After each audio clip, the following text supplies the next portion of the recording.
Пресс-релиз Ассамблеи чеченцев в Европе. Страсбург, 11 апреля 2021 года.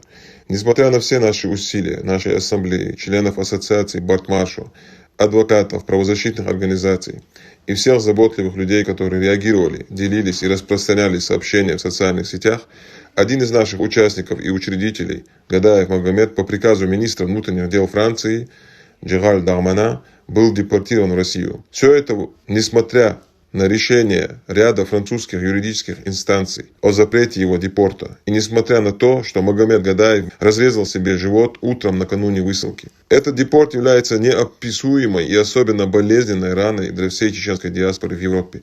Права человека и судебные решения больше не являются приоритетом Франции, особенно когда речь идет о чеченских беженцах. Впервые во Франции ни один политический беженец не защищен. Министр внутренних дел предал основополагающие ценности нашей страны.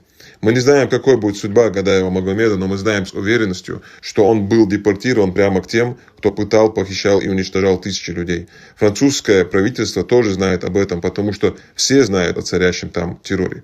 Как это можно не знать, когда тот же гражданин Гадаев был главным свидетелем осуждения, пыток и нарушений прав человека? Несмотря на риск, он осмелился дать показания против своих палачей и их режима. Какая удача теперь для них, что они могут добраться до этого человека без наименьших усилий.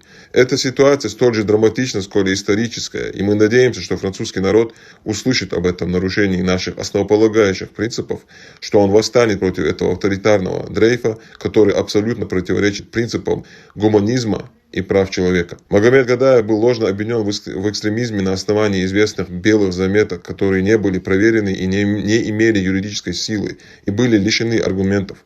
Ссылаемся на совместный пресс-релиз Международной амнистии и Чеченского комитета от 9 апреля 2021 года для ознакомления со всеми правовыми и административными деталями этого дела. Этот пресс-релиз доказывает и подтверждает незаконный характер этого депорта. С нашей стороны мы с сожалением отмечаем, что все наши пресс-релизы, открытые письма и все наши действия остаются практически без реакции со стороны французского правительства.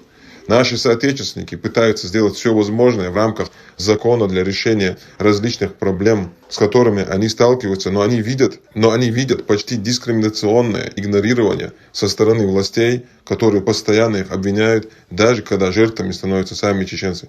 Сегодня мы обращаемся к народу Франции, к нашей великой нации, а также ко всем участникам правительства, которые придерживаются принципов гуманизма выше любых интересов или влияний.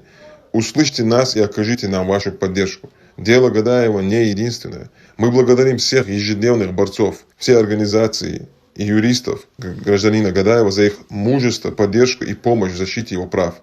Отдельное спасибо Елене Милашиной из «Новой газеты», отказавшейся от франко-германской премии за права человека и верховенство права, как только она узнала о высылке гражданина Гадаева из Франции. А также адвокату гражданина Гадаева в России Семену Цветкову, команде гражданина Каляпина из Комитета против пыток и всем остальным, кто помогал ему. Мы просим вас не отчаиваться и продолжать борьбу за права человека, несмотря ни на что. Сегодня мы возлагаем вину на французское правительство и в частности на его министра внутренних дел господина Дарманин. Именно вы несете юридическую и моральную ответственность за все, что происходит с Магомедом Гадаевым, а также с другими депортированными, которые были высланы по политическим мотивам, без учета свобод и в нарушении решений юридических инстанций, гарантирующих основополагающие принципы нашей республики.